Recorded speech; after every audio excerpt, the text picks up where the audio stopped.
प्रिय दोस्तों, इस वीडियो में आज की कहानी बहुत ही ज्ञानवर्धक और शिक्षाप्रद है। ये कहानी समझने और विचार करने के योग्य है। आज का विषय है औरत कितनी वफादार होती है। मित्रों, आपने कई कहानियों में, कई किस्सों में सुना होगा कि औरत कितनी बेवफा होती है। यानी औरत की बेवफाई की कई कहानियां आपने सुनी होंगी। जैसे तोता मैना के किस्से आपने सुने होंगे। तोता स्त्री जाति के लिए बेवफा कहता है और मैना पुरुष जाति के लिए बेवफा कहती है। इस तरीका की कई कहानियां आपने सुनी होंगी। लेकिन दोस्तों, आपने कभी यह विचार किया है, कभी यह चिंतन किया है, क्या स्त्रियां हकीकत में बेवफा होती हैं? क्या यह सत्य है कि स्त्रियां गद्दार होती हैं? ये आप कैसे मान सकते हैं कि स्त्रियां बेवफा होती हैं? जरा विचार करिए और सोचिए, क्या यह सत्य हो सकता है? यदि आप अपनी बुद्धि और विवेक से, अपनी मानसिकता से यह सोचेंगे तो आप कभी स्त्री जाति के लिए बेवफा नहीं कहेंगे। हाँ, वो लोग जरूर कहेंगे जिनका बुद्धि, जिनका विवेक, जिनकी सोच अच्छी नहीं है, अर्थात जिसकी सोच नेगेटिव है, जिसकी मानसिकता ठीक नहीं है, जो हमेशा नकारात्मक विचारों से सोचते हैं, वो जरूर स्त्री जाति को बेवफा कहेंगे। लेकिन जिन मनुष्यों के अंदर अच्छी सोच है, उनके अंदर विवेक है, बुद्धि है, सकारात्मक विचार हैं, अच्छी मानसिकता है, तो वो कभी भी स्त्री जाति के ऊपर कटाक्ष नहीं करेंगे और उसके लिए गद्दार अर्थात बेवफा नहीं कहेंगे। तो आइए मित्रों, जानते हैं इस कहानी के माध्यम से कि स्त्री बेवफा होती है या वफादार होती है। आज हम इस कहानी में चर्चा करेंगे कि स्त्री बेवफा नहीं होती है, बल्कि स्त्री बहुत ही वफादार होती है। उसके लिए समझा जाए, उसके लिए सही तरीका से, गहराई से अंदर झांक करके देखा जाए तो स्त्री बहुत ही वफादार निकलती है। वो कैसे? तो आइए मित्रों, इस कहानी के माध्यम से आप ये जानेंगे कि स्त्री कितनी वफादार होती है। आपसे निवेदन है कि आप हमारी इस कहानी के लिए शुरू से अंत तक जरूर सुनिएगा और वीडियो की समाप्ति होने तक हमारे चैनल पर बने रहें। वीडियो को स्किप करके आगे न जाएं। और यदि आप हमारे चैनल पर नए मेहमान दर्शक बनकर के आए हैं, आपने अभी तक हमारा चैनल सब्सक्राइब नहीं किया है, तो मित्रों आपसे निवेदन है कि आप हमारे चैनल को भी सब्सक्राइब जरूर कर लें और बेल आइकन घंटी को भी अवश्य दबा दें, ताकि आपका एक सब्सक्राइब हमारे लिए लाभकारी बन सके। तो चलिए मित्रों, आपका कीमती समय नष्ट न करते हुए अब सीधे इस कहानी की ओर बढ़ते हैं और जानते हैं कि औरत जाति कितनी वफादार होती है। प्रिय दोस्तों, एक समय की बात है, किसी राज्य में एक राजा रहा करता था। उसके राज्य में एक बहुत ही धनवान व्यापारी रहता था, बहुत ही धनवान व्यक्ति रहता था। उस राजा ने एक दिन विचार किया कि हम एक स्कूल की स्थापना करेंगे जिसमें हमारे बच्चे और इस प्रजा के बच्चे सही तरीका से शिक्षा को ग्रहण कर पाएं और अपने जीवन में आगे बढ़ पाएं। दोस्तों, ये विचार करने के बाद उस राजा ने एक नए स्कूल की स्थापना करवाई और उस विद्यालय में सारे प्रजा के लोग जो थे विद्या अध्ययन करने के लिए जाने लगे। इधर राजा के भी बच्चे जाते हैं और उधर जो धनवान व्यक्ति था, यानी धनवान व्यापारी था, उसका भी एक लड़का था जिसका नाम कुंवर था। वो भी उस विद्यालय में शिक्षा अध्ययन करने के लिए गया और इधर राजा की लड़की भी उस विद्यालय में पढ़ने के लिए गई। दोस्तों, राजा की लड़की जो राजकुमारी थी वह बहुत ही सुंदर थी और इधर कुंवर जो था वह भी बहुत सुंदर था। वहां जब पढ़ने लगे तो राजकुमारी और कुंवर की मुलाकात होती है और एक दूसरे को देखते ही इनकी कहानी प्रेम में बदल जाती है। एक दूसरे से प्रेम करने लगते हैं। दोस्तों, धीरे धीरे इनका प्रेम और ही बढ़ता चला गया। तो एक दिन क्या हुआ कि राजकुमारी ने खत लिखा और खत जो है वो कुंवर साहब के लिए दिया। कुंवर साहब घर पे आते हैं, जो धनवान व्यक्ति का लड़का था। वह कुंवर उस खत के लिए पढ़ता है तो उसमें लिखा होता है, राजकुमारी का कहना था कि हमसे आप शादी करें, आपके बगैर मैं नहीं रह सकती हूं और तुम्हारे अलावा मैं किसी से शादी भी नहीं कर सकती हूं, और यदि आपने शादी करने से इनकार किया, हमसे विवाह नहीं किया, तो हम जबरदस्ती तुम्हारे घर में आ जाएंगे और वहीं रहने लगेंगे। दोस्तों, उस खत के लिए पढ़ करके खत का जवाब कुंवर जब लिखते हैं तो कुंवर साहब लिखते हैं कि देखिए, ऐसा नहीं हो सकता। अगर तुम इस तरीका से हमारे घर में जबरदस्ती आओगी तो बात गड़बड़ हो जाएगी, पूरी प्रजा में और आपके राज्य में खलबली मच जाएगी कि एक राजकुमारी कुंवर के यहां यानी धनवान व्यक्ति व्यापारी के घर में बेमर्जी अविवाहित होकर वहां रहने लगी। दोस्तों, ये जवाब जब खत में कुंवर ने लिखा है और वो खत राजकुमारी के लिए दिया, राजकुमारी घर पे आती है और खत के लिए पढ़ती है, तो उसने फिर खत लिखा। उसने उस खत में लिखा, ठीक है आप ऐसा नहीं कर सकते हैं तो हम लोग भाग तो सकते हैं, सीधे यहां से भाग जाएंगे और कहीं दूर जाकर के अपनी दुनिया बसाएंगे और आराम से वहीं दोनों लोग रहेंगे। दोस्तों, ये खत जाकर के राजकुमारी ने पुनः कुंवर को दे दिया। अब इस तरीका से उनका प्रेम बढ़ रहा था, पूरे स्कूल को पता था और धीरे धीरे ये बात राजा के लिए मालूम पड़ती है। तो राजा जो है वो अपनी लड़की पर प्रतिबंध लगा देता है। प्रतिबंध वो लगाया स्कूल जाने का। राजा ने कह दिया कि ये घर पर ही रहेगी, ये महल से बाहर नहीं जा सकती, ये विद्यालय में पढ़ने नहीं जाएगी। दोस्तों, उधर जब कुंवर के पिता को यह पता चला, जो धनवान व्यक्ति था, उसने भी कुंवर साहब को डांट लगा दी और कहा है कि तू आज के बाद स्कूल में पढ़ने नहीं जाएगा। दोस्तों, कुंवर साहब के लिए उसके पिता ने रोक दिया।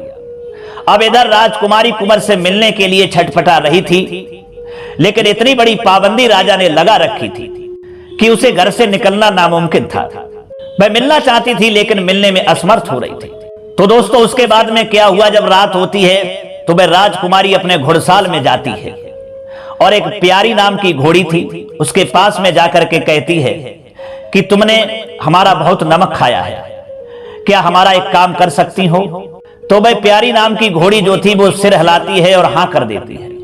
तब वह राजकुमारी कहती है कि देखिए प्यारी, तुम इतने घोड़ों के बीच में बंधी हुई हो और मैं तुमको खोल दूंगी और किसी न किसी तरीका से इनको लांग करके, इस दीवार को लांग करके हमें यहां राजमहल से दूर कर दो। थोड़ी सी दूर पर एक वृक्ष था, उस वृक्ष के पास में राजकुमारी कहती है कि मुझे पहुंचा दो, मैं तुम्हारा एहसान मानूंगी। दोस्तों, तब प्यारी नाम की घोड़ी कहती है ठीक है, हमें तुम्हारी इस बात मंजूर है, जैसा तुम चाहती हो वैसा ही मैं करूंगी, लेकिन हमारी पीठ पर बैठ सकोगी, कहीं गिर तो नहीं जाओगी? तब राजकुमारी कहती है वो हमारे ऊपर निर्भर करता है, वो हमारे ऊपर छोड़ दो। दोस्तों, जो है वो घोड़ी तैयार हो जाती है और इधर राजकुमारी जो है अपने महल में लौट आती है। अगला दिन जब होता है तो राजकुमारी अपने कुंवर के लिए खत लिखती है और खत में एक दिन निश्चित करती है भागने के लिए, और ये लिखती है कि उस वृक्ष के पास तुम्हें रात्रि में मिलना है और मैं उस दिन रात्रि में भाग करके आऊंगी और यहां से सीधे दूर भाग जाऊंगी। दोस्तों, ये सारी बातें खत में लिखी। फिर उसने अपनी एक सेविका के लिए बुलाया और कहा है कि देखिए ये खत किसी तरीका से हो कुंवर के पास में पहुंचा। दोस्तों, वह सेविका जो थी राजकुमारी का खत लेकर के सबकी नजरें बचा करके कुंवर के पास में पहुंच जाती है और वह खत ले जाकर के कुंवर को दे देती है। कुंवर ने जब खत को पढ़ा तो उसमें लिखा हुआ था कि फला दिन फला रात्रि के लिए हम यहां से भागूंगी और तुम्हें उस वृक्ष के पास में बाहर मिलना है। दोस्तों, वह कुंवर जो था वह तैयार हो गया। इधर धीरे धीरे वही दिन जब आ जाता है जिस दिन के लिए वह राजकुमारी घर से भागने के लिए थी। रात होती है और जब रात होती है सब सो जाते हैं तो वह घुड़साल में जाती है जहां प्यारी नाम की घोड़ी बंधी हुई थी, उसकी पीठ पर जाकर के बैठ जाती है। और दोस्तों, वह घोड़ी राजकुमारी को अपनी पीठ पर बैठाल करके और दीवार को लांघती है और सीधे उस वृक्ष के पास में पहुंच जाती है जहां वह कुंवर राजकुमारी का इंतजार कर रहा था। वहीं जाकर के घोड़ी खड़ी हो जाती है, राजकुमारी नीचे उतरती है। तब कुंवर कहता है कि राजकुमारी एक बात बताइए, तुम किस तरीका से हमारे पास आई हो? तब वह राजकुमारी कहती है कि यह प्यारी नाम की जो घोड़ी है इसकी करामात है, इसने दीवार को लांगा है और हमको लेकर के यहां आई है। दोस्तों, तब दोनों लोग खुश हो जाते हैं, फिर घोड़ी पर सवार हो जाते हैं। राजकुमारी और कुंवर घोड़ी पर सवार होते हैं तो घोड़ी हवा से बातें करती है और पूरी रात घोड़ी भागती हुई आगे को निकल जाती है। 3 राज्यों को घोड़ी रात ही रात में पार कर चुकी थी।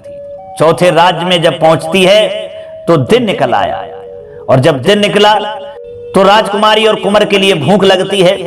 तब वे कुछ खाने के लिए यानी भात बनाने के लिए घोड़ी से नीचे उतरते हैं। अब आग की व्यवस्था करते हैं। तो दोस्तों, आग वहां उनके पास थी ही नहीं। थोड़ी दूर पर एक गांव था। राजकुमार और कुंवर अपनी घोड़ी को लेकर के उस गांव में जाते हैं और गांव में घुसते ही एक पहला घर था जिसमें एक बुढ़िया रहती थी। उसके यहां आग जल रही थी, भोजन बनाने के लिए जा रही थी। आग जलती हुई देखी तो वह राजकुमारी और कुंवर उस बुढ़िया के घर में गए और कहा कि हे बूढ़ी माता, हमारे लिए आग दे दो, हम अपना भोजन तैयार करेंगे, हमें भूख लगी है, मेरे पास आग नहीं है। और दोस्तों, इधर बुढ़िया जो थी उसके 7 बेटा थे और 7 बेटा जो थे वो डाकू थे, लुटेरे थे। जिन 6 बेटों ने इसी तरीका से जो भी रास्तागीर अपनी स्त्रियों को लेकर के जाते थे तो उन पुरुषों के लिए उन्होंने मार दिया और स्त्रियों का हरण कर लिया और उनके साथ में उनसे विवाह कर लिया, अपनी पत्नी बना लिया। केवल इस बुढ़िया का एक छोटा बेटा रह गया था जो अविवाहित था। और बुढ़िया ने जब राजकुमारी को देखा कि राजकुमारी बहुत सुंदर है तो बुढ़िया ने विचार किया कि हम जो हैं अपने छोटे लड़का का विवाह इससे करेंगे, लेकिन कैसे करेंगे क्योंकि इसके साथ में एक कुंवर पहले से ही है। बुढ़िया ने विचार किया कि हम इसके लिए मरवा देंगे और तब अपने बेटे के साथ में इसका विवाह करवा देंगे। तो दोस्तों, इस लालच में बुढ़िया ने कहा, आप अग्नि कहां ले जाएंगे, आप हमारे ही यहां भोजन बना लें, जो भी बनाना चाहते हैं वो बना सकते हैं। दोस्तों, कुंवर और राजकुमारी तैयार हो गए। अब उन्हें क्या मालूम था कि हमारे साथ में ये बुढ़िया घात करने वाली है। राजकुमारी भोजन बनाने लगती है। तब राजकुमार पूछता है कि बूढ़ी माता, एक बात बताओ, क्या तुम इस घर में अकेली रहती हो? तब वह बुढ़िया कहती है, नहीं, हमारे 7 बेटा हैं जो व्यापार करने के लिए बाहर गए हुए हैं, मैं अकेली नहीं हूं। दोस्तों, इस तरीका से कई तरीका की बातें वो कुंवर पूछता है, बुढ़िया जवाब देती है। अब उन्होंने भोजन तैयार कर लिया। इधर बुढ़िया सोच रही है कि जल्दी से जल्दी हमारे बेटा आ जाएं और इसके लिए मार दें और ये जो लड़की है ये हमारे छोटे बेटे की बहू बन जाए। लेकिन दोस्तों, उनके बेटों के लिए आने में विलंब हो गया क्योंकि वो जो थे जंगल की तरफ गए हुए थे। अब इधर भोजन बन गया तो कुंवर ने और राजकुमारी ने भोजन भी किया और भोजन करने के बाद में जब चलने लगे तो बुढ़िया ने कहा, थोड़ी देर और ठहर लीजिए, उसके बाद चले जाना। दोस्तों, लेकिन वो नहीं माने और अपनी घोड़ी पर सवार होकर के हंसते हुए कुंवर और राजकुमारी चल दिए। इधर बुढ़िया ने एक व्यवस्था, एक योजना पहले ही बना ली थी कि अपनी कुटिया में आग लगा दूंगी और जैसे ही उसमें धुआं उठेगा तो हमारे बेटा जंगल में होंगे, वो धुआं को देखेंगे तो वो भाग करके यहां आ जाएंगे और फिर हम इसको मरवा देंगे और राजकुमारी का विवाह अपने बेटे के साथ में करवा देंगे। लेकिन दोस्तों, राजकुमार कुंवर तो जा चुके थे। इधर बुढ़िया ने क्या किया, अपनी कुटिया में आग लगा दी और जैसे ही धुआं उठता है और वो धुआं उसके बेटा जो जंगल में थे वो देखते हैं तो भाग करके वहां पहुंच जाते हैं और कहते हैं कि मां, क्या बात है, ये कैसे जली? तब बुढ़िया कहती है कि अभी अभी एक सुंदर लड़की एक कुंवर के साथ में घोड़ी पर सवार होकर के गई है और वो हंसते हुए खेलते हुए धीरे धीरे जा रहे हैं और तुम जल्दी उनको पकड़ लो और उस कुंवर के लिए मार देना और राजकुमारी का विवाह अपने छोटे भाई के साथ में करवा देना। दोस्तों, उस बुढ़िया की ये बात को सुनकर वह 7 डाकू यानी 7 लुटेरे घोड़ा पर सवार होते हैं और अपनी तलवारें ले लेते हैं और जिधर कुंवर और राजकुमारी गए थे उधर के लिए भाग खड़े होते हैं। अब कुंवर राजकुमारी को पता नहीं था कि हमारे पीछे दुश्मन भाग करके आ रहे हैं। इधर घोड़े हिरनाते हुए भाग रहे थे। राजकुमारी की कान में आवाज पहुंचती है तो राजकुमारी पीछे मुड़कर के देखती है। क्या देखती है कि घोड़ों पर सवार पुरुष तलवार लेकर के आ रहे हैं। तब राजकुमारी ने कहा, कुंवर, हमको पीछे आने दीजिए, आप आगे आइए, लगता है हमारे पिता ने फौज को भेज दिया है हमको पकड़वाने के लिए, हमको मरवाने के लिए। अगर मैं आगे रही तो आप मर जाएंगे और ये हमको पकड़ करके ले जाएंगे, और यदि मैं आपके पीछे बैठ गई तो दोनों लोग एक साथ मरेंगे। दोस्तों, वही हुआ। राजकुमारी पीछे घोड़ी पर बैठ गई और कुंवर जो था वो आगे बैठ गया और तब तक वो 7 लुटेरे वहां पहुंच जाते हैं, उनकी रास्ता को घेर लेते हैं। उन्हें घेर लिया और पकड़ लिया और कहा है कि तुमने हमारे घर में आग लगा दी। कुंवर कहने लगा, मैं तुम्हारे घर में आग क्यों लगाऊंगा?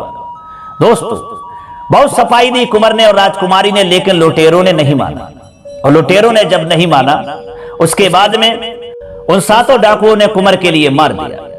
और जब कुंवर के लिए मार दिया तब राजकुमारी से कहा कि चलिए अब हमारे साथ चलिए और हमारा ये छोटा भाई है, इससे विवाह करिए। राजकुमारी कहने लगी, नहीं, हम अपने प्रेमी की लैस को छोड़ करके नहीं जा सकती। चाहे कुछ भी हो जाए, मैं मर तो सकती हूं लेकिन अपने कुंवर की लाश को छोड़ करके नहीं जा सकती हूं। दोस्तों, उस राजकुमारी ने अपने कुंवर की लाश को कस के पकड़ लिया। बहुत प्रयास किया उन 7 भाइयों ने, 7 डाकुओं ने, लेकिन उस राजकुमारी को नहीं ले जा सके। तब 6 भाइयों ने अपने छोटे भाई से कहा कि देख, तेरे साथ में इसका विवाह होगा और तू ही इसको खींच करके घर पर ले चल। दोस्तों, वह छोटा डाकू जो था, छोटा भाई था, वो कहने लगा, नहीं, मैं ऐसा नहीं कर सकता, क्योंकि जबरदस्ती किसी को घर पर ले जाने से, उससे विवाह करने से तो अच्छा है कि मैं कुमारा ही हूं। क्या यह जरूरी है कि जबरदस्ती हम इससे विवाह कर लें और ये हमारे साथ रह सके, हमारे साथ जीवन भर गुजार सके? कभी नहीं। हो सकता है ये मर जाए, आत्महत्या कर ले, आग लगा ले। मुझे इस पर विश्वास नहीं है, क्योंकि जो लड़की प्रेम से विवाह करती है वह तो साथ निभाती है, और जबरदस्ती विवाह किया हुआ कोई जरूरी नहीं है कि वो साथ निभाए, इसलिए मैं नहीं ले जा सकता। दोस्तों, तब 6 भाई जो थे वो कहने लगे कि हम इसको भी मार देंगे। तब वो छोटे भाई ने कहा, देखिए, मैं आपसे निवेदन करता हूं भाई, इसको छोड़ दीजिए, इसको मत मारिए। तब 6 भाई कहने लगे, ठीक है, तो हम इसकी घोड़ी और इसका जो भी माल है वो लूट करके ले जाएंगे। दोस्तों, वही हुआ। उस राजकुमारी की घोड़ी और उसके माल को वो 7 भाई लूट करके वहां से लेकर के चले जाते हैं। इधर राजकुमारी कुंवर की लाश पर रो रही है और एक दिन एक रात रोते ही रोते उस राजकुमारी के लिए गुजर जाती है। राजकुमारी के लिए एक रात, एक दिन जब रोते रोते गुजर जाती है तो दोस्तों, कहते हैं ना कि दुख की आहट, मुसीबत की आहट ईश्वर तक पहुंची जाती है। इधर भगवान शिव के कानों में वो रोने की आवाज पहुंचती है तो भगवान शिव अपने गढ़ों के लिए भेजते हैं और कहते हैं कि जाइए, कौन रोता है, देखिए उसको। तो दोस्तों, भगवान शिव के गढ़ आते हैं और उसको देख करके जाते हैं और भगवान शिव से कहते हैं कि प्रभु, एक राजकुमारी है, वह अपने प्रेमी की लैस पर रो रही है, उसका प्रेमी मर चुका है। भगवान शिव जी तब कहते हैं, ठीक है, जाओ उस राजकुमारी के लिए यहां ले आओ, उसे समझाना कि ये तुम्हारा प्रेमी जीवित नहीं हो सकता है, और यदि ना माने तो उसके लिए पुनः जीवित कर देना। दोस्तों, वही हुआ। गण जो हैं वो राजकुमारी के पास में पहुंचते हैं और पूछते हैं, बात क्या है, तुम इसकी लैस पर क्यों रो रही हो, ये कौन है? तो दोस्तों, वह राजकुमारी उन गणों के लिए सारी हकीकत सुनाती है, सारी बात सुनाती है और कहती है कि मैं इस तरीका से इनके साथ में भाग करके आई हूं, मैं इनसे प्रेम करती हूं। लुटेरों ने आकर के हमारे पति को मार दिया, हमारी घोड़ी और हमारे माल को लूट करके वो ले गए। तब वो 2 गण कहते हैं, देखिए, तुम्हारा ये प्रेमी जो है वो तो खत्म हो गया है, अभी ये जीवित नहीं हो सकता, इसलिए जो है तुम हमारे घर पे चलो, हम तुम्हारे लिए कोई दूसरा लड़का देख करके उसके साथ में विवाह कर देंगे। तब राजकुमारी कहती है, देखिए, मैं इन्हें छोड़ करके नहीं जा सकती हूं, अगर ये मर गए हैं तो मैं भी इनके साथ ही मर जाऊंगा। दोस्तों, उन्होंने बहुत कोशिश की लेकिन वह राजकुमारी नहीं मानी। उसके बाद में क्या होता है कि वो गढ़ वहां से चले जाते हैं और थोड़ी देर के बाद में वो दोनों गढ़ एक शेर का रूप बना लेते हैं और जाकर के राजकुमारी की ओर गुर्राने लगते हैं। तब राजकुमारी समझ जाती है कि ये हमारे मरे हुए प्रेमी को खाने आए, उनके मांस को नोचने आए। राजकुमारी कहती है, देखिए शेर भाई, सबसे पहले आपको हमें खाना होगा, उसके बाद में हमारे कुंवर की लैस को आप खा सकते हैं। दोस्तों, उस राजकुमारी ने कुंवर की लैस को कस के पकड़ लिया और उन शेरों के लिए वो मांस नहीं खाने दिया। उसके बाद में दोस्तों हाथी का रूप बना करके आते हैं, उनसे भी वही बात राजकुमारी कहती है कि पहले हमको खाओ, उसके बाद में हमारे कुंवर की लैस को खाना। कहने का तात्पर्य यह है कि कई जंगली जानवरों का रूप धारण करके वो गण आते हैं। सबसे वो राजकुमारी एक ही बात कहती है कि सबसे पहले हमारे लिए खाओ, उसके बाद में हमारे कुंवर के लिए खाना। दोस्तों, ऐसा प्रेम देख करके वो गण जो थे बड़े असमंजस में पड़ गए और बड़ा ही खुश हुए। उसके बाद में वो मनुष्य बन जाते हैं और मनुष्य बन करके कहते हैं कि देखिए, हम तुम्हारे प्रेम को देखकर बहुत ही प्रसन्न हैं। अब ये जीवित तो नहीं हो सकता है, इसलिए ऐसा करिए, तुम साथ चलिए और हम तुम्हारे लिए कोई अच्छा लड़का देख करके उसके साथ में विवाह करवा। दोस्तों, राजकुमारी कहती है, फिर वही बात आप कह रहे हैं, मैं इन्हें छोड़ करके नहीं जा सकती। अगर आपके पास इन्हें जीवन दान देने के लिए कोई उपाय है तो बताइए, और नहीं तो यहां से चले जाइए, मैं रोती रहूंगी। गढ़ पूछने लगे, कब तक रोगी? तब राजकुमारी कहती है कि जब तक मैं रोते रोते अपने कुंवर के साथ में मर नहीं जाऊंगी तब तक मैं रोती रहूंगी। दोस्तों, ऐसा प्रेम देख करके वो गढ़ कहने लगे, ठीक है, तो हमारे पास एक उपाय है, हम कोशिश करेंगे कि तुम्हारा कुंवर पुनः जीवित हो जाए। दोस्तों, ये सुनकर के वह रोना बंद कर देती है और कहती है कि ठीक है, आप कोई उपाय करिए। तब दोस्तों, वो गण जो थे कपड़ा लेकर के आते हैं और बड़ी सहनशीलता से कुंवर की लाश को उठा लेते हैं और राजकुमारी से कहते हैं कि देखिए, ये कपड़ा जमीन पर बिछाओ। तब राजकुमारी कपड़ा जमीन पर बिछा देती है। उसके बाद में दोनों गण कुंवर की लाश को उस कपड़े के ऊपर लिटा देते हैं। फिर दोनों गण कहते हैं कि देखिए राजकुमारी, अपने इन कुंवर का सिर कस के पकड़ लो, हम इनके सिर के ऊपर कुछ दवाइयों का लेप लगाएंगे, हो सकता है तुम्हारा प्रेमी जीवित हो जाए। दोस्तों, वही हुआ। राजकुमारी कुंवर के सिर के पीछे बैठ जाती है और उनका सिर कस के पकड़ लेती है। इधर वो दो गण भगवान शिव के जो थे कुछ दवाइयों का लेप लगाते हैं और लेप लगाने के बाद में वहां से चले जाते हैं। दोस्तों, थोड़ी देर के बाद में राजकुमारी कुंवर के सीना पर हाथ रखती है तो क्या देखती है कि कुंवर की धड़कन चल रही है। फिर वह कुंवर के लिए हिलाती डुलाती है और कहती है कि उठिए। तब कुंवर उठता है और कहता है कि बड़ी देर से मैं सो रहा हूं। तब राजकुमारी समझाती है कि आप सो नहीं रहे थे, आपको लुटेरों ने मार दिया था, आपको डाकुओं ने मार दिया था। वो तो कोई दो इंसान आए, उन्होंने लेप लगाया और आपको जीवित कर दिया। कुंवर कहने लगा, वो इंसान कहां हैं? तब राजकुमारी कहती है कि वो तो अदृश्य हो गए। तब कुंवर कहता है कि ये भगवान की लीला है, भगवान की कृपा है जो हमें पुनः जीवन दान मिल गया। उसके बाद में दोस्तों, वह कुंवर जो था अपनी राजकुमारी को लेकर के वहां से चल देता है। राजकुमारी कहती है कि चलिए कहीं थोड़ा सा काम ढूंढ लेते हैं और उसके बाद में कुछ खाने पीने की व्यवस्था हो जाएगी। काम को ढूंढते ढूंढते ढूंढते ढूंढते आगे एक नगर में पहुंच जाते हैं। वहां नगर के लोगों से काम मांगते हैं लेकिन कहीं उन्हें काम नहीं मिलता है। तो नगर के लोग कहते हैं कि यहाँ के राजा के पास में चले जाओ और उस राजा के द्वारा हो सकता है आपको कोई काम मिल जाए। दोस्तों, वह कुंवर राजकुमारी को लेकर के राजा के पास में जाता है। राजा भी मना कर देता है कि मेरे पास कोई काम नहीं। तो दोस्तों, वह निराश होकर के जा रहे होते हैं, उन्हें कुछ लोग मिलते हैं। तब लोग पूछते हैं क्या काम राजा ने दिया नहीं? तब कुंवर कहता है, राजा ने तो कोई काम नहीं दिया, लगता है अब हमारे प्राण भूखों से निकल जाएंगे, मुझे कोई काम नहीं मिलेगा। तब नगर के कहते हैं, ठीक है, राजा के राज्य से थोड़ी दूर पर एक राजा तालाब खुदवा रहा है, सरोवर खुदवा रहा है और वहां बहुत सारे मजदूर काम कर रहे हैं और तुम वहां चले जाओ, हो सकता है तुम्हें कुछ वहां काम मिल जाए और आपको वहां राजा का मंत्री भी मिलेगा। दोस्तों, वही हुआ। कुंवर और राजकुमारी वहां जहां सरोवर खुदता था, जहां मजदूर काम कर रहे थे, वहीं पर पहुंच जाता है और मंत्री से जाकर के काम मांगता है। तो मंत्री उन्हें काम दे देता है। अब वह कुंवर खुदाई करने लगता है और राजकुमारी भी काम करने लगती है। राजकुमारी बहुत सुंदर थी। मंत्री ने राजा को जाकर के सूचना दी कि एक बहुत सुंदर लड़की आई हुई है, एक पुरुष के साथ में, एक लड़का के साथ में, और देखने में बहुत ही सुंदर है, अगर आपको पसंद है तो इसके साथ में विवाह करें। दोस्तों, राजा आता है, राजकुमारी की सुंदरता को देखता है तो मंत्री से सलाह लेता है कि हम तो इसके साथ में विवाह करेंगे, इसे रानी बनाएंगे, लेकिन किस तरीका से बनाएं, कैसे बनाएं? तब मंत्री समझाता है कि राजा साहब, कोई उपाय, कोई रास्ता निकलेगा तो उस रास्ता से इस कांटे को हटा दो, इसको मरवा दो और ये अकेली रह जाएगी, आराम से आपकी जीवन साथनी अर्थात आपकी रानी बन जाएगी। दोस्तों, वही हुआ।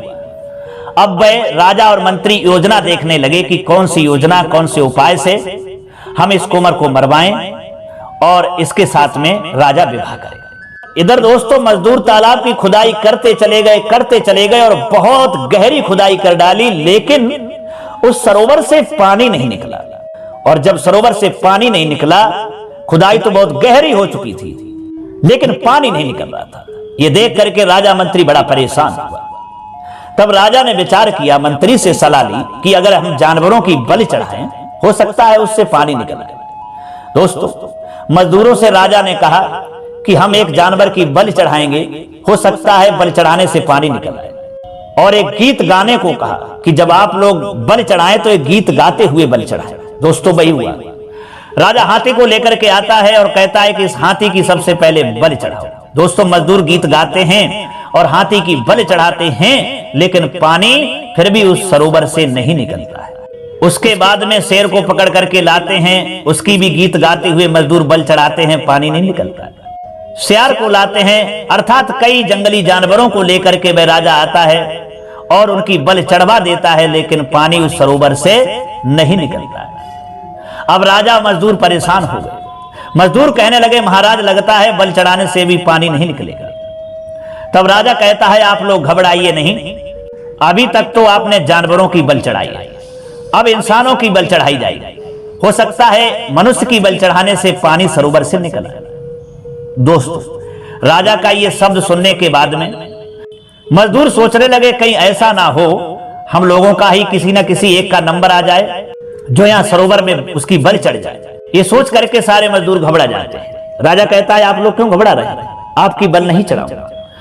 दोस्तों मनुष्य की बलि चढ़ाने के लिए कुंवर को देखता है, क्योंकि कुंवर पर उसकी पहले से ही निगाह थी। राजा उसको मरवाना चाहता था, वही उसकी ये योजना थी कि किसी न किसी तरीका से ये कुंवर मारा जाए और ये जो राजकुमारी थी ये हमारी रानी बन जाए।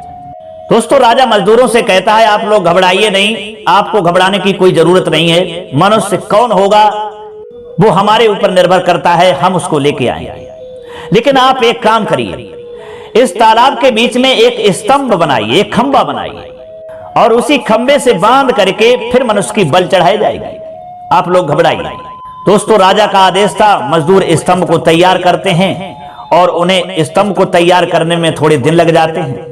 और जब स्तंभ जो था वो पूरी तरीका से तैयार हो गया, तब राजा को सूचना दी कि स्तंभ तैयार हो चुका है, अब आप मनुष्य की बलि चढ़ा सकते हैं।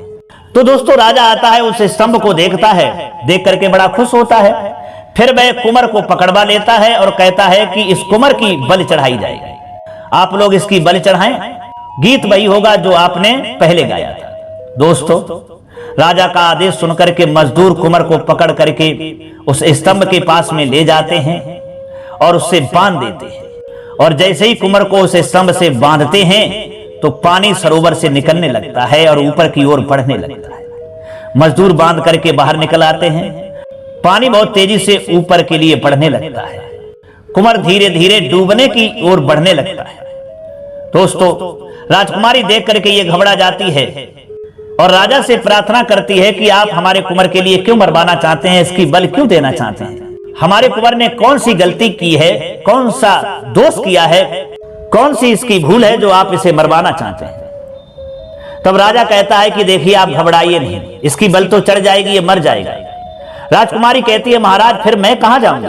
तब राजा कहता है, आप चिंता मत करिए, आपके लिए अपने राज्य में कुछ हिस्सा दे दिया जाएगा और आपके रहने के लिए उचित व्यवस्था कर दी जाएगी, आप हमारे महल में रानी बनकर के रहेगी। आप क्यों घबराती हैं, लेकिन आपका ये प्रेमी कुंवर नहीं बचेगा, इसकी बलि जरूर चढ़ेगी। दोस्तों राजकुमारी जो थी वह समझ जाती है कि राजा ये मानेगा नहीं, अगर हम जबरदस्ती करेंगे तब भी नहीं मानेगा। तब वह राजकुमारी अपने मन ही मन में ठान लेती है कि अगर हमारा कुंवर यहां भी मारा गया तो मैं भी अपने को खत्म कर दूंगी, मैं इसके महल में रानी बनकर के नहीं जाऊंगी। राजकुमारी कहती है, ठीक है मैं तैयार हूं, लेकिन मैं अभी नहीं जाऊंगी, हमारे कुंवर साहब डूब रहे हैं और जब तक पूरी तरीका से ये डूब नहीं जाएंगे तब तक मैं देखती रहूंगी। दोस्तों पानी ऊपर के लिए बड़ी तेजी से बढ़ रहा होता है और कुंवर जो है वो बिल्कुल डूबने की क्रिया पर पहुंच जाता है।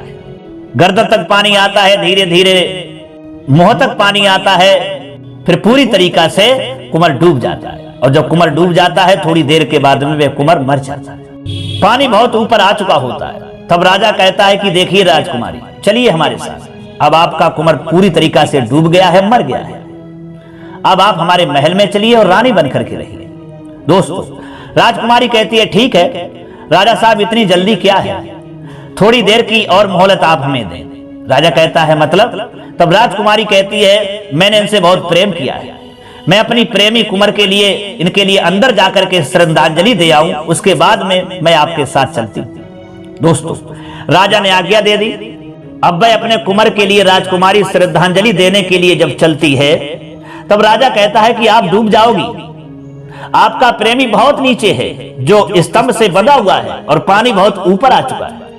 राजकुमारी कहती है, राजा साहब घबराइए नहीं, मैं तैरना जानती हूं, मैं अभी आती हूं। दोस्तों, इतना कहने के बाद में राजकुमारी भाग करके जल में कूद जाती है और ऐसे डुबकी लगा लेती है कि एक ही डुबकी में वो सीधे अपने कुंवर के पास में पहुंच जाती है और कस के कुंवर को पकड़ लेती है और फिर बाहर नहीं दोबारा निकलती है, और वो भी अपने कुंवर के साथ ही उस जल में अपने प्राणों को छोड़ देती है। जब बहुत देर तक राजकुमारी ऊपर निकल करके नहीं आई, तब राजा तैरने वाले लोगों के लिए कहता है कि आप देख करके आइए। जो तैरने वाले लोग थे दोस्तों, वो बहुत सारा पानी देख करके घबरा जाते हैं और वो मना कर देते हैं कि राजा साहब, हमारी हिम्मत नहीं है कि हम इतने गहरे इस तालाब में जल में कूदें। दोस्तों, माफी मांग करके वो लोग तैरने वाले वहां से चले जाते हैं, लेकिन वह राजकुमारी नहीं निकलती है और उसी अंदर जल में कुंवर के साथ में अपनी जान दे देती है। राजा निराश होकर के अपने महल में चला आता है। तो दोस्तों, ये थी कहानी एक कुंवर और राजकुमारी की। इस कहानी से आप अब तो समझ ही गए होंगे कि औरत कितनी वफादार होती है। लोग कहते हैं कि स्त्री बेवफा होती है, लेकिन इस कहानी से यह साफ सिद्ध होता है कि औरत बेवफा नहीं होती है, औरत वफादार होती है। उस राजकुमारी के लिए देखिए, वो एक राजा की लड़की थी और कुंवर के साथ में उसने जान दे दी। उसने प्रेम किया तो प्रेम को मरते दम तक निभाया। क्या उसने कुंवर के साथ बेवफाई की थी? क्या उसने कुंवर के साथ में गद्दारी की थी? नहीं, उसने प्रेम किया तो प्रेम निभाया। अगर उसका प्रेमी कुंवर मर गया तो वह भी अपने जान देने के लिए तैयार हो गई। एक बार जिंदा हो गया, दोबारा फिर मरा, तो दोबारा उस राजकुमारी ने भी उस जल में अपने कुंवर के साथ में अपनी जान दी। अब दोस्तों, आप जरा विचार करिए, चिंतन करिए, क्या स्त्री जाति बेवफा हो सकती है? अगर आप विचार करेंगे, आप सोचेंगे, अपनी मानसिकता, अपनी बुद्धि से गहराई से सोचेंगे, तो आप कभी स्त्री जाति के ऊपर उंगली नहीं उठाएंगे और उसे कभी बेवफा और गद्दार नहीं कहेंगे। क्योंकि दोस्तों, कहते हैं कि हमारे हाथ में जो 5 उंगली हैं वो एक तरह की नहीं है, एक समान नहीं है। इसी तरीका से स्त्री भी एक तरह की नहीं होती है, एक समान नहीं होती है। कहने का मतलब हमारा ये है कि हर औरत, हर स्त्री बेवफा नहीं होती है, हर औरत, हर महिला गद्दार नहीं होती है। ये तो केवल कहने की बातें हैं कि स्त्री बेवफा होती है। आप जरा विचार करिए और अपनी स्त्री के साथ में वफा करिए, उसके साथ वफा निभाइए, फिर देखें कि आपकी स्त्री कैसे गद्दार हो सकती है। क्योंकि दोस्तों, कहते हैं कि अगर किसी से हमको वफा लेनी होगी तो उसके साथ में सबसे पहले हमें खुद ही वफा करनी होगी, और अगर हमें किसी के साथ गद्दारी करनी है, बेवफाई करनी है, तो हमारे साथ भी ऐसा होगा कि हमको भी बेवफाई मिलेगी और गद्दारी मिलेगी। अब वो चाहे पुरुष हो चाहे स्त्री हो। अगर आप किसी के साथ में वफा करते हैं, उसका साथ निभाते हैं, दुख और परेशानी में साथ देते हैं, तो वह स्त्री आपकी कभी आपके साथ गद्दारी नहीं कर सकती है, कभी बेवफाई नहीं कर सकती है। और जब आप ही अपनी स्त्रियों के साथ में दुर्व्यवहार करते हैं, उन्हें पीड़ा पहुंचाते हैं, परेशान करते हैं, तो उनकी मजबूरी हो जाती है कि आपको छोड़ देती है। और फिर आप कहते हैं कि हमारी स्त्री ने हमारे साथ बेवफाई की है, हमारे साथ गद्दारी की है, जो हमको छोड़ करके भाग गई।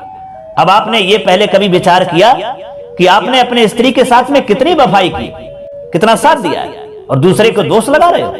क्योंकि दोस्तों, ये समाज जो है ना, अगर स्त्री पति का साथ छोड़ दे, पति के गलत कामों से उससे दुखी होकर के उसका साथ छोड़ दे, तो ये समाज उस स्त्री के लिए बेवफा कहता है, गद्दार कहता है। और अगर पति उसके लिए दुख दे, उसे मारे पीटे, उसे परेशान करे, तो ये समाज पुरुष के लिए कभी गद्दार नहीं कहता, पुरुष पर उंगली नहीं उठाता। क्योंकि दोस्तों, कहते हैं कि हर जगह स्त्रियां ही सताई जाती हैं, हर जगह नारी जाति को ही परेशान किया जाता है। क्योंकि जब नारी जाति का जन्म होता है, जब वह बच्ची होती है, तब उस पर पिता की, माता की डांट पड़ती है। उसके बाद में जब उसका विवाह हो जाता है, तब पति की डांट पड़ती है, पति के द्वारा उसे प्रताड़ित किया जाता है। और जब उसके फिर बच्चे हो जाते हैं, तो बच्चों की तरफ से उसको डांट पड़ती है और बच्चों के द्वारा उसको कष्ट झेलना पड़ता है। कहने का मतलब है कि स्त्री का जीवन ही दुख में भर दिया गया है। उसका पूरा जीवन तानों से, डांटों से ही और दुखों को झेलते ही झेलते निकल जाता है। तो दोस्तों, इस कहानी से हमको ये सीख मिलती है कि हर स्त्री, हर नारी बेवफा नहीं होती है। और हर पुरुष, हर इंसान वफादार नहीं होता है। यही कहानी हमको सीख देती है। तो दोस्तों, कैसी लगी आपको ये हमारी कहानी?